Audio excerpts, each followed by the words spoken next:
Grand Rising, Grand Rising. Um, Another day at the beach. It's actually raining today, and actually rain is really good, in my opinion. A lot of people were used to the sunshine, and we want it to be sunny all the time. But at the end of the day, we need the rain. In more ways than one. Rain definitely is a cleansing mechanism. It can clean, you know, um, just parts that need to be cleaned. Farmers, they need the rain to plant crops so we can all eat.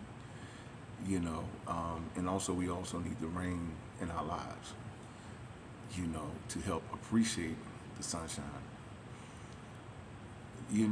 I wanted to bring you a part two of this 25-year comment that I had made.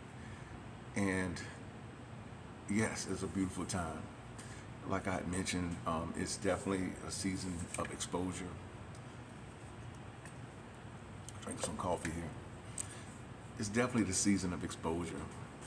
And those who thought they had won the battle, you know, for years, they went on thinking that they got by or got away.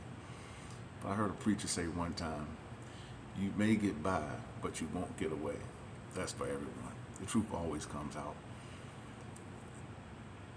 What if everything that, and this is real talk. Let's go into it.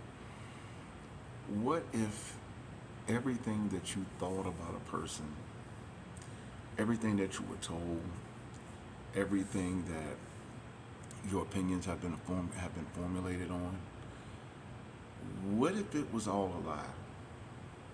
Just what if? What if it's a lie? But of course, the enemy, they mix truth with falsehood. So yes, it's kind of hard to decipher.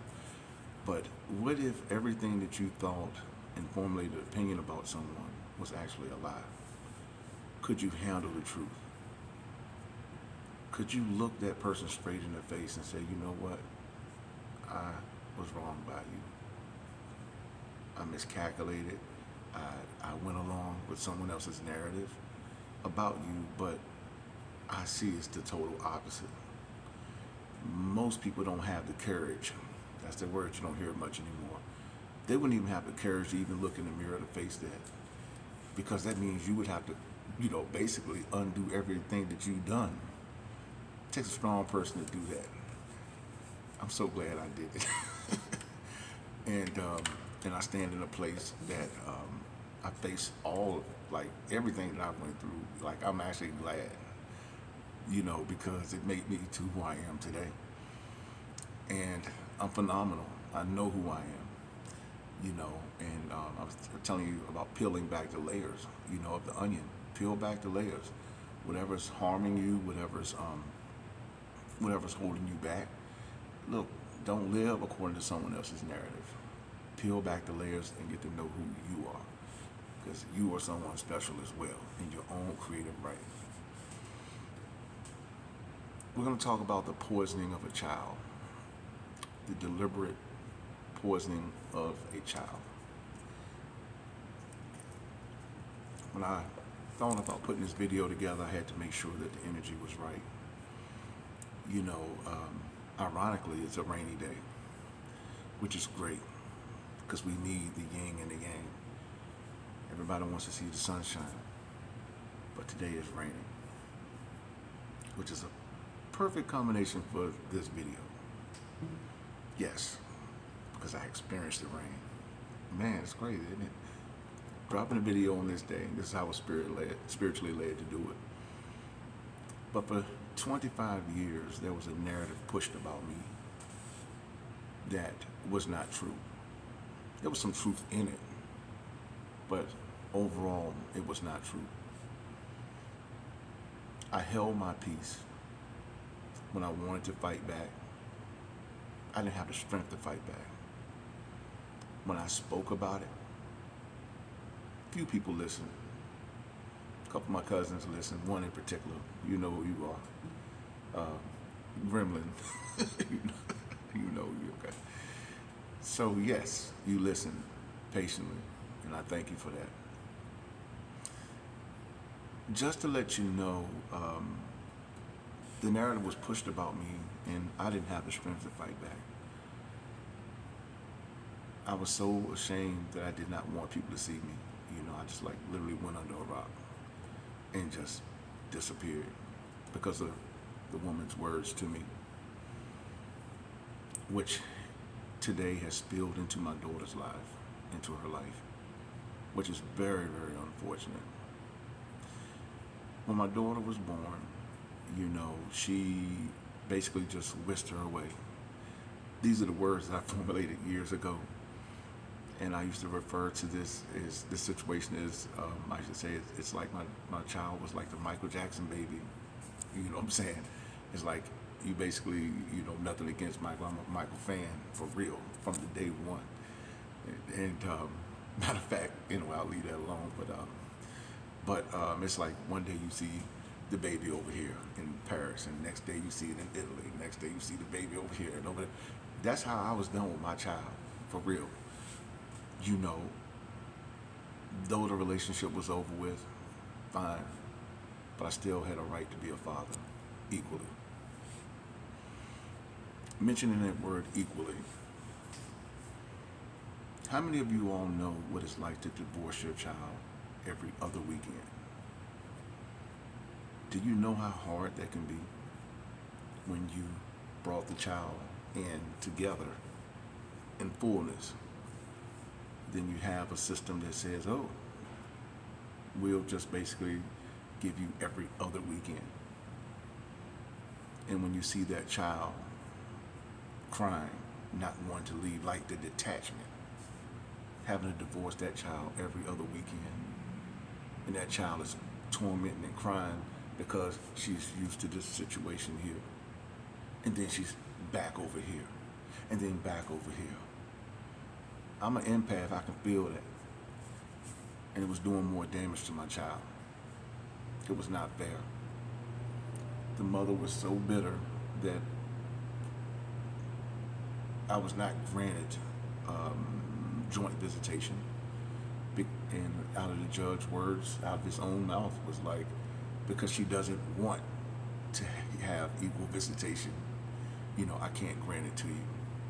I didn't know the law as I knew it now, but that was no reason. So I grew up, my daughter had to grow up where she had to be torn, she was torn between both worlds.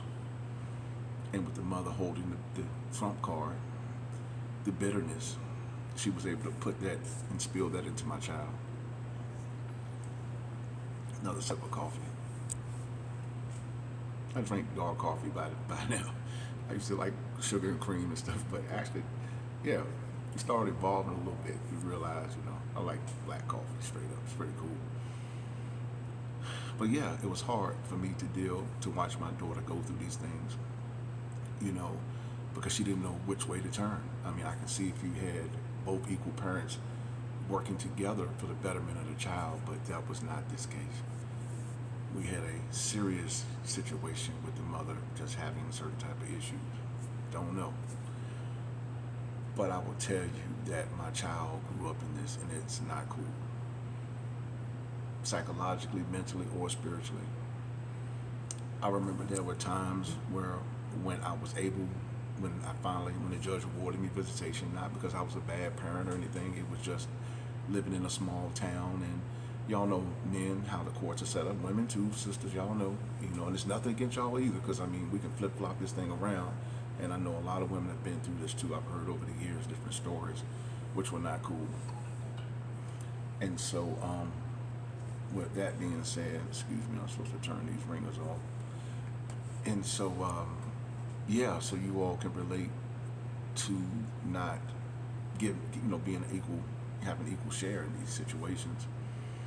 And I remember one visitation where, I pull up in my own car, and the mother was so bitter just to not let me have her. At that time, she had violated the court order 4 times, And the judge told her, if you come back into this courtroom, this man bring you back in here, you going to jail for 6 months. That's exactly what he said. If she violates it one more time now, the Most High is my witness. I'm not running from it. It's the truth. You know what I'm saying? So I go to pick up my daughter, and I was driving a Honda Civic at the time, and I had the car seat in and everything. So when I pull up to her home, you know, I need to see your car seat. I need to see your car seat. And I'm like, my car seat has nothing to do with my visitation at all. I just want to pick my child up and enjoy what little I had. See, when you want to know why men walk away, here we go. Let's go. Let's talk about it. I'm not letting her go unless I see the car seat. I got to see it. Okay? She needs to see it. I said, well, you come on and look at it. Well, I need to see how it works. So she literally takes the car seat. I'm not going to go unless I test it. Now, we go from seeing to testing. She shakes the car seat loose. I'm talking about double hand strength. I mean, like frantically. Anything frantically is going to make a car seat come a little unadjusted. It's loose. It's loose. I'm not going to let you take her. I'm not going to let her. Runs in the house, shut the door. Well, if you want to see her next time, I need you to go to the fire department.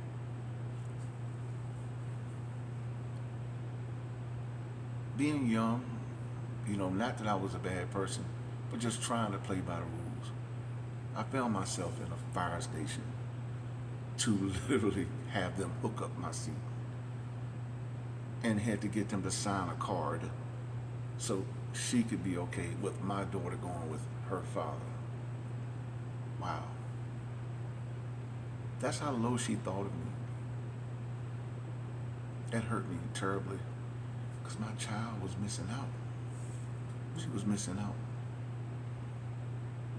A lot of this is going to be in the book. And don't worry, names are not mentioned, so you won't be able to come back. I was falsely accused of touching my daughter. Innocently. There's no coming back from that. God, the Most High, does not like unjust scales. He doesn't like bearers and tales of false witnesses, things like that. But not once, but twice was I accused. Not having any evidence, not because I was caught alone. And if I was alone, that's my child. Everybody else alone with their children. Why would you do this to an innocent person? Why? Explain that to our child. I got a call one day, and it was some years ago, from one of my family members, and says, hey, do you know that your daughter's at the home place with your mother and your grandmother? And I said, really? Because I only worked probably 12 miles up the road. And I said, you know, but my visitation wasn't until Sunday or Saturday. And so I said, really? So she's been in the country for how long? He says, well, she's been there for like 2 weeks, well, about a week. And I thought it was strange of why no one called and notified the father. So I called to the country, and I speak to my grandma, and I said, is my daughter there? And she says, yes, but we can't let her go with you because your visitation is not until Sunday. Now, nothing against our sisters, but see, this whole covering and domineering thing, mama bird type thing, I respect everyone, but it was something, you know. And they said, well, you can come get her on your visitation day. But you can come visit her, but you can't take her with you. And I'm like, wow. No one believed me. No one wanted to hear an innocent man's story. I was just trying to be a father. So the mother calls me like on a Saturday, I guess Saturday or Sunday. Hey, I just want to let you know that your daughter's in the country. and you can go pick her up and bring her to me, you know, and you can have some time with her then. Now keep in mind, she's been up there for a whole week and a half, pretty much or so, but wanted me to go pick her up. The Spirit told me, do not go get her. And I said to her, just like you dropped her off up there, you can go back and pick her up. Well, why don't you want to pick her up? Don't you want to spend time? No, I'm good. Keep in mind, I was Spirit-led. No, you good. So she got upset because I didn't pick my own child up. But keep in mind, she didn't even tell me she was up there. That Monday morning, I was working. Police rolled up in my business. At the time I had my own barbershop, they literally came in there into my barbershop. Two of them. We need to speak to you. We need to speak to you. I had customers waiting to get haircuts. They put me under investigation for touching my daughter. And so we got into the conversation. It was like, well, we know you.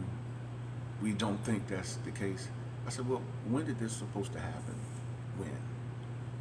Well, weren't you with her Sunday? I wasn't. I was not with her.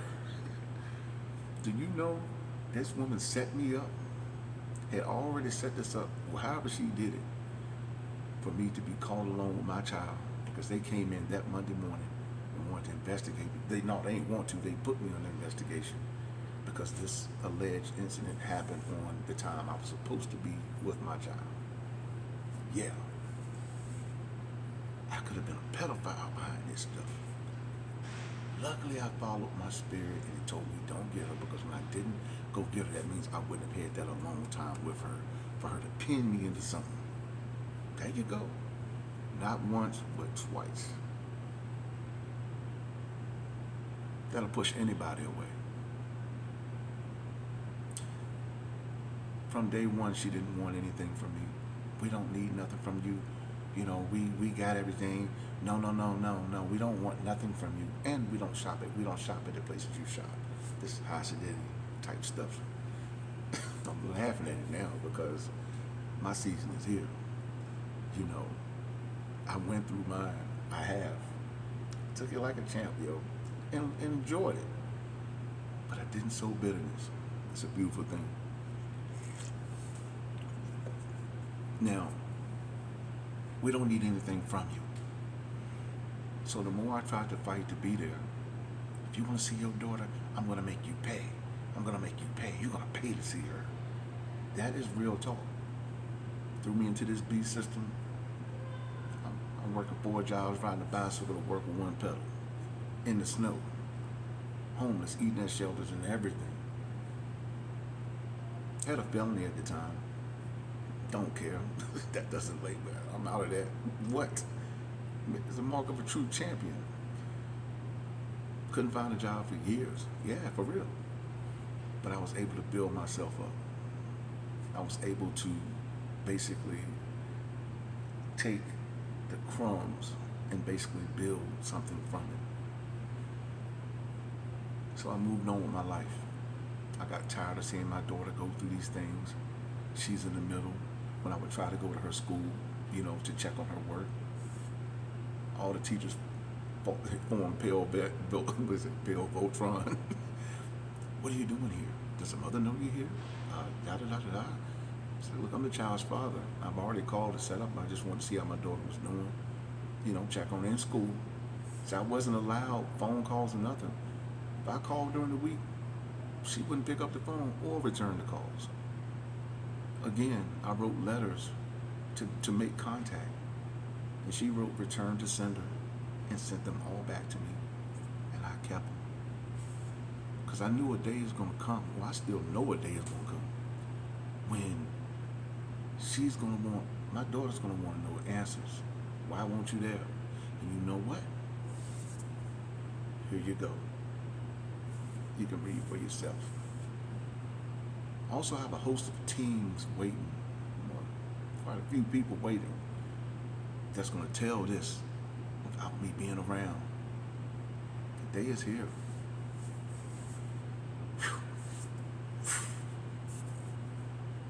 Can you handle the truth? And they're going to tell her everything. Not from a judgmental standpoint. They're going to say what happened. More than one person has seen this. Right? Can you handle the truth? The beautiful thing about it is I'm not coming out of space of bitterness. Like, I'm really free. Like, I'm not saying anything. I'm not even degrading her. Notice that in my conversation. I'm just saying, like Tina said, and what's love got to do with it? The song. I hear a whisper in the air. I heard all the whispers in the air. The things that were said about me. Oh, your dad had a felony. So what? If I told y'all what I do when I'm connected to now, it ain't even, yeah, all right. We'll leave that there. I'm in places that you wouldn't even imagine, and I say that respectfully and humbly at the same time. But I've earned my right and paid the price to be there. But I've heard a whisper in the air for 25 years. I've heard these whispers in the air, but it simply does not bother me. Can't you see that I don't care? But did you do right, or are you looking right by me? It ain't about me. I said it. It's about making your wrongs right with that seed that got questions, that will have questions. Like I said, you have poisoned the situation, a child, when you didn't have to. You could have kept everything to yourself. You know, I would tell you that when my father, you know, was a good man. He was a good guy. But there was some areas he was lacking in. And I will tell you that my mother never to this day said anything bad about him to me. I don't remember. But there was a time when I asked her, I said, Mom, what happened between you and my dad? Her answer was to me that it doesn't matter what happened. That took me, it's like a left hook, because I'm expecting her to explain kind of. She was like, it doesn't matter what happened. You know, what matters is that we both love you. That's it. See? And I still to this day love my father. Didn't hear none of the bad stuff, because it wasn't none of my business. They were adults. I was a child. And I will tell you, yeah, but she basically set me up. Could have been arrested, could have been a pedophile. My life could have been in ruins behind this situation. Was I ever apologized to? No. I tucked it all inside. Yep. There's more to this story too, and it's real good. Oh yeah, it is real good. So I hung around the area for 9 years maybe, where we're from. And I wanted every day for my daughter somehow for something to change, and it didn't. And you know, one day I was in prayer, and I think I was talking about the Shawshank Redemption movie, about when Morgan Freeman at the end of the movie said, either get busy living or get busy dying. You know, and I chose to live. So, from a woman who falsely accused a man twice of touching his own seed, there's a lot of things people could say about me, but they probably wouldn't say that about me at all. It's not me. From a woman who did not want anything from a man. You know what I'm saying? You know, I did the very best that I could, but I also seen my daughter in the middle. To save her, I decreased. Quite a bit of strength in it, because I didn't want to see my child suffer. So I had to walk away. Hurts me to even talk about it, but you know what? At the same time, it's a beautiful place, because I've healed from that. Now you left holding the bag. That's why I say, be careful. Be not deceived. God is not mocked. For what a man sow, that shall he reap. I ain't casting no shade. I'm just saying what the truth is. 25 years. As I say that, I'm thinking, I'm thinking about the Nutty Professor, Eddie Murphy. Was it? Was when I was like 25 long. Right. 25 years I've been holding this, and it's no bitterness at all. I just know the time is to speak now. So I moved away to build a life. You know what I'm saying? What was a man supposed to do? Small town, had something on his record, couldn't find a stable income, things like that. So yeah, I moved away to build. That's what I did. Suffered a lot, went through homelessness and everything, but that's the mark of a true champion. You know what I'm saying? I can walk with the best of them. I may not have the money like the best of them. Money doesn't define who you are.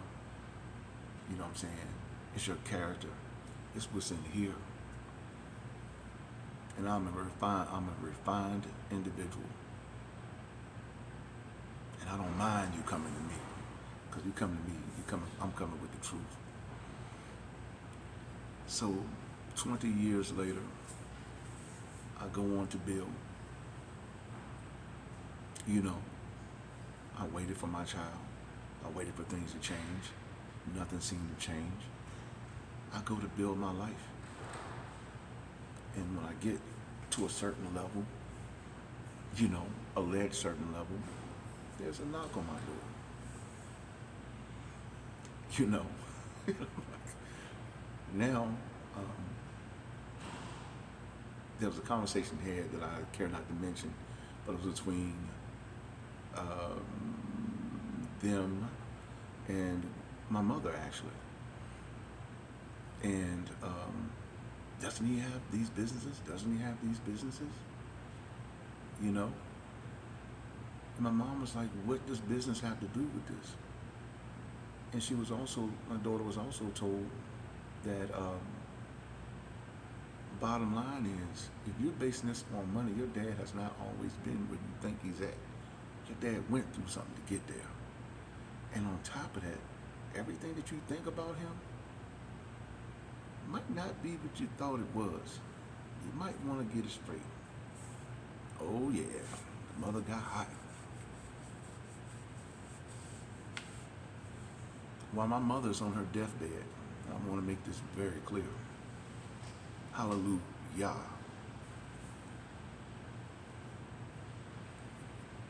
My mother's in her final stages about the transition. They were coming around, acting like the sweet grandmama, granddaughters. Not my daughter's fault at all. She grew up with a one-sided narrative. My mother is on her final stages now. Ready to transition, literally.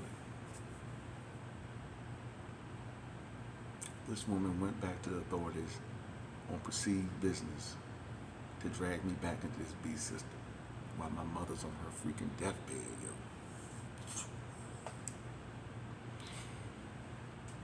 I'm smiling at you.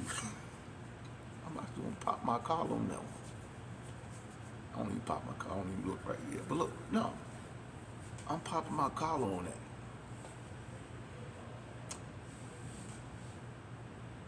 You've gotten everything that you wanted.